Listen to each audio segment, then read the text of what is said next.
Bonjour à toutes et à tous, bienvenue sur ma chaîne dans cette nouvelle vidéo. Aujourd'hui je voudrais aborder le sujet de la comparaison qui est faite entre les choix des mères, les choix parentaux aussi, les choix de nourrir son bébé au sein ou au lait artificiel, le choix de faire du portage ou de mettre bébé en poussette ou de mettre bébé en landau, faire du cododo ou pas. Alors, il y a des recommandations. Les parents ont conscience de ces recommandations et s'ils n'en ont pas conscience, les professionnels de santé sont là pour faire de la prévention, pour leur donner toutes les bases de ces recommandations officielles. Le problème, c'est que malgré tout, quand il s'agit de parentalité, tout le monde se permet de juger. On est quand même sur des choix qui sont de l'ordre de l'intime. Être parent, c'est un rôle intime. Les gens ne se rendent pas compte de la portée, du poids des mots, du poids de leurs mots, du poids de leur jugement. On a l'impression que quoi qu'on fasse, il y a toujours quelqu'un qui est là pour nous faire une petite réflexion. La culpabilité revient au galop et franchement, il y a des mots qui peuvent travailler, qui peuvent vraiment vous faire mal au ventre. Souvent, c'est pas méchant, mais clairement, ils se rendent pas compte de la violence de certains mots. Et ça peut remettre en question et saper toute la confiance qu'on peut avoir en tant que parent. Vraiment. C'est épuisant parce que du coup, il y a une remise en question perpétuelle de sa propre façon de faire. Alors c'est très bien de se remettre en question et c'est très bien de se poser des questions, car des fois, c'est vos propres enfants qui vous feront culpabiliser aussi.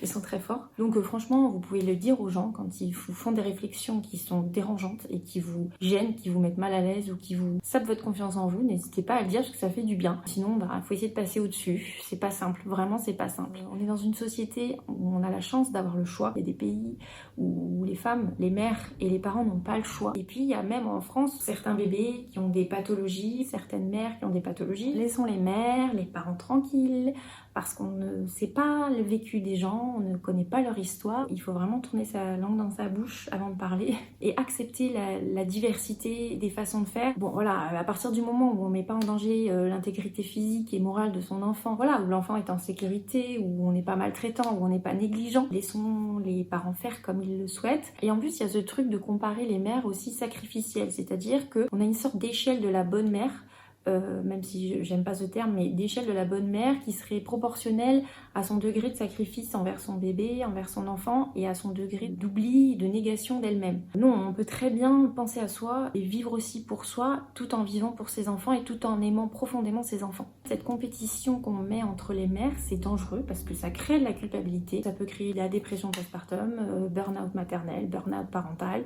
épuisement maternel. Moi j'en ai vu dans mon exercice professionnel, donc c'est pas anodin, il faut vraiment accepter la diversité des façons de faire, la diversité de la parentalité, de la maternité. Alors il y a une autre chose que je voudrais dire, sachez que vous ne serez pas forcément la même personne au premier enfant et au troisième enfant. Quand on arrive au troisième, pour vous donner un exemple, quand il met les mains dans la terre et qu'après il met les mains dans la bouche, bon bah voilà quoi, il a envie de se marrer en mangeant de la terre, et grand bien lui fasse.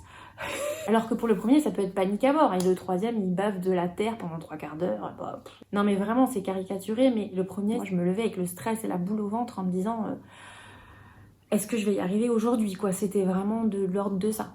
Je voudrais quand même donner un message positif dans tout ça, c'est que même si on vous sape le moral, même si on vous casse la confiance que vous pouvez avoir en vous, ou parfois le peu de confiance que vous pouvez avoir en vous en tant que mère, en tant que père, dites-vous que si votre enfant sourit, si votre enfant est plein de vie, si votre enfant a l'air d'être épanoui, c'est que vous y arrivez. Et encore une fois, un message que je vais répéter vraiment sans cesse, mais si vous n'y arrivez pas, il n'y a pas de honte, il n'y a pas d'échec, la parentalité c'est pour longtemps.